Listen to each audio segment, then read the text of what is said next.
I got cooties, like, Oh my god. I'm dirty, like, we just say that. Wow. Took but yeah. the 190. Listen, the 190 was clutch today. Now, I have the NJ Transit, real quick, has put immeasurable, like, emotional damage on my being. Could never make sense. But today we made it on time, may I also add, off of a local train bus. All right. This is not the Quandale Dinglelingleton. That is D-Dog. not D-Dog. But this is D-Dog's stats, of course. And then DP level 6. Oh. and then we have Slasher stats. Wow, look at the little transition. I love production. Shout out to production all day today.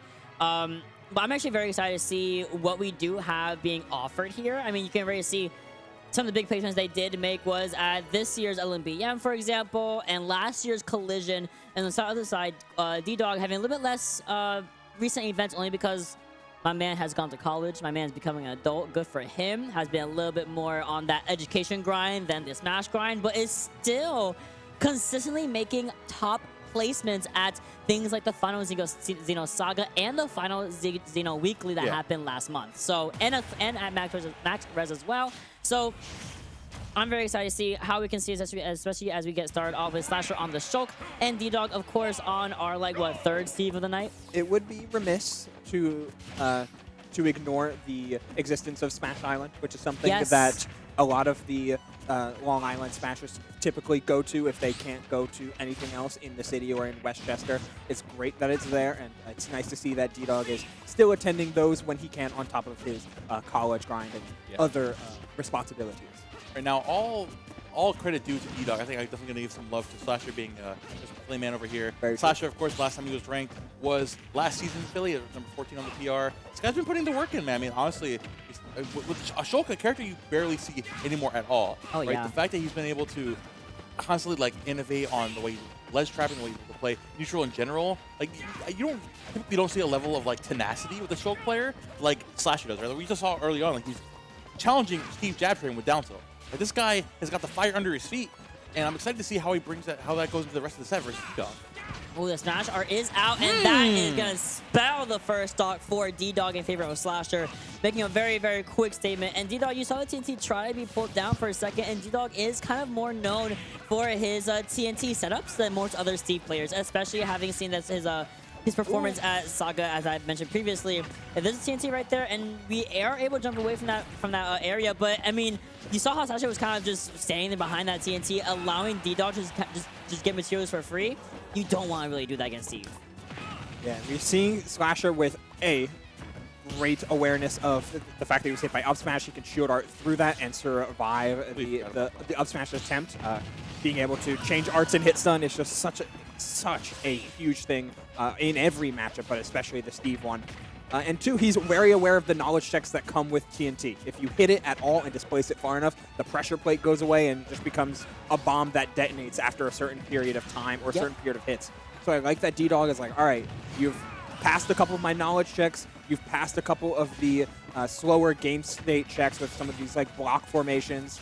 So you know what? I'm just gonna start swinging. I'm gonna flex my frame data over Shulk once I get in and once I get into his face. Oh, he's definitely doing a really good job of doing that, of course. And we're seeing the way that Slasher's trying to force the situation against Steve, trying to, like, using the smash art to kind of push D-Dog back a little bit, trying to get towards the ledge. But D-Dog, of course, again, just straight brute forcing it, right? Like throwing out the TNT, just having it there as an idea of like, okay, like I have the pressure on you, I'm throwing out the jabs and the forwards, whatever. The TNT's still back there, so you need to keep an eye. It's like Snake C4. You have to keep an eye on it all the time. Oh yeah. It definitely makes it a little more just confusing for Slasher. Yeah, and the forward throw right there was almost going to be enough with the Smash art active. But I mean, backslash, a classic, as I always say. But now that D-Dog does have materials, does have the diamond tools as well at his disposal, and you are running a little bit low on more disposable materials like that stone, like that dirt, like that wood. But at the very least, you have enough iron to make some great plays, especially with that TNT being played so perfectly to get hit by that backslash. And again, the speed art is now active already, but you're at 150%. It's a matter of, can we get through? But there it is. You try to go for speed, and you're stuck a little bit in that summoning lag that Minecart just says, hi, I'm here. I will minecart because it is strong. I will minecart because it's fast and strong. And it was also reinforced. Yep. So, well, yeah. I love Gold Bar. Powered minecart certainly is one of the buttons of our time. The buttons have the It's not buttons even ever. a button. It's just oh, it has not been activated. Run from it, fear it, it will find you. I mean, honestly, I like the point that you brought up earlier of just being straight up out frame-gating this character. We're seeing like Slasher has an idea like, okay, if I use this art here, I can do with this. Use this art here, I can get out of this. As D-Dog's just like, wait, you need to switch to the art. I can just back up and then minecart because it is strong. I can just out frame deal this. I can either jab this, I can either down tilt this, I can do TNT here, or just up tilt this. A lot of times, Shulk needs to rev up. He's like one of those pullback toys. You pull it back, he has to rev up. Steve is he's just going. He's just doing the thing. So much of the axe broke, and his sucker shoot art. You get less hits done. So unfortunately for Slasher at that moment, he was just kind of stuck in those up tilts more than he had to be. Yeah, it's the downside of Shulk a lot of these times. Like, he's so good in so many situations, has so many unique setups and unique properties. Actually, neutral get up through the TNT, but falling straight into the second one.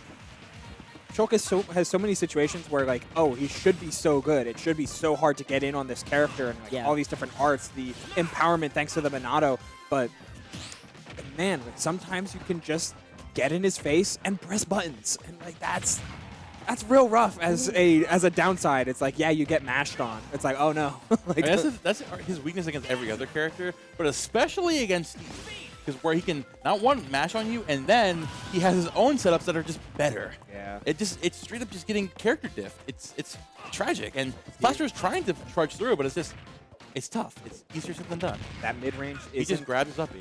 I'm sorry, that was awful. the mid-range that you're trying to play with Shulk is just Slasher is not holding on to it. Dude. On top of getting absolutely knowledge check there. It's like, you're not going to hit a button. You're just going to fall right into this powered minecart. And lo and behold, 2-0 to D-Dog. I will minecart because... It is strong. Good job, guys. Good man. We're just so on sync. We're just so in sync. I don't know, but I mean, I feel like Ubo, you said it. You described it in a very good way. Like, you are going to be falling victim to D-Dog setups and D-Dog's style of playing, which it's not quite Syrup, it's not quite Justin Byleth, it's not quite Stefan, it's just D-Dog. And to not only do you have to adapt to the character of Steve, you have to adapt to each player that plays Steve, because he is such a adaptive character to play and has so many different play styles that your one thing of doing shoot out for everything is not gonna work for everything that Steve does throughout. This is the thing, like, we're seeing a lot of times Slasher has ideas for setups, right? Like, try to do a roll behind into down smash there with the Buster art, but Steve just ignores so much of this. Not even just frame data wise, but just straight up, it's like he has the minecart obviously to get out of the corner. He has the Elytra to get out of the corner as well. He has the TNT, send people back. And you tried it? You tried it! Listen, bro, if you're down 2-0, you might as well be like, okay, you know what? At this point, it's a lab session. It's a Wi-Fi session. Let me try this out. The block, okay, let me think about this for a moment. Okay, think about it. The Speak block placement over the pressure plate may or may not have displaced the TNT forward slightly, so that where the spacing that Slasher used before on down tilt to displace the TNT, that time hit the pressure plate and blew it up. That can't be allowed, right? Steve Lamau. Steve Lamau. Steve Lamau. He is a enigma and plays on a different axis than every other character in this game, for better or for worse. For worse. All right, like, I didn't want to say it. Yeah, I said it. It's okay, for worse. That's okay. Actually, it's not okay. The smash art is still a factor here, and then the small Elytra. Like, no way you letting him get away with over, that. And I was like, Slasher, you gotta slash him up, please. You gotta get him. You know what? He's 2 for 2 on kills with backslash. So, like, That's it. You live for the clip. yeah, you live in and die by the clip, because we're getting pieced up right now. Oh my god, dude. Steve up tilt comes built in with shield art counterplay. No, it really does. Yep. You pull out shoot art and, like, yeah, great, you're getting less damage or whatever, and, like, you're not getting as much knockback, but now you're stuck there for, like, way longer than a usual up tilt combo. And Slasher has to pick his battle. Do I want to eat up the 80%, or do I want to stay in this up tilt and get 80% anyway? Yeah, that's Oh. wow, that sucks. Well, 3-0, GG's. Dude, I was talking all that junk because we had like so close, like mashed up. We got like top Philly versus top New York, Mr. E-Bonk, Yes. Beast versus Justin, and everything else. Like, we were looking pretty good on stream.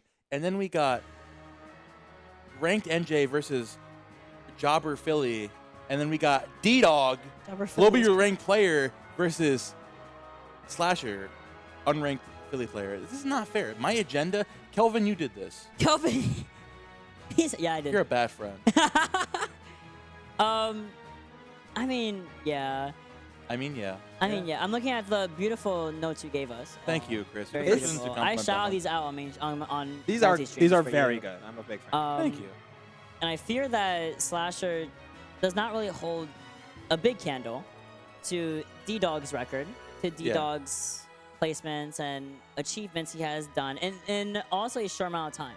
Yeah. I want to say about a year and a half, 2 years since D-Dog has kind of entered the scene. When was Fusion 100? When did he beat Tweet? That was 2020, December 2021, right? 2021. I think, right? Yeah, okay. So December almost 21. 3 years at that point, right? So 2.5 years, give or take, of D-Dog appearing from Bumble Staten Island, fighting Zombo multiple times.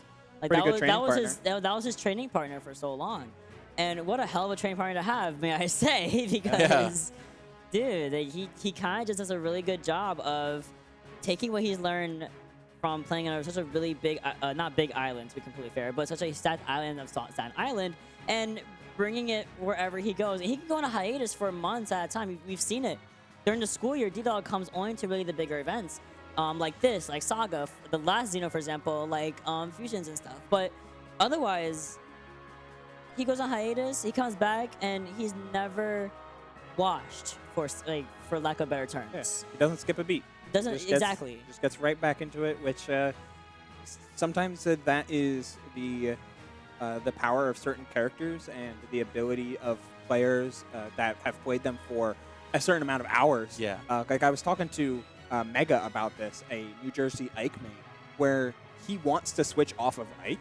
However, he can't because he doesn't have enough time with like work or other responsibilities to fluidly practice. So Ike is the only character that he can just like think about a scenario in his head and have it play out in game after thinking about it without having to put in the training room hours to try and figure out if this works how he thinks it does. Yeah. He's played one character long enough that it just works how he knows it will in his head.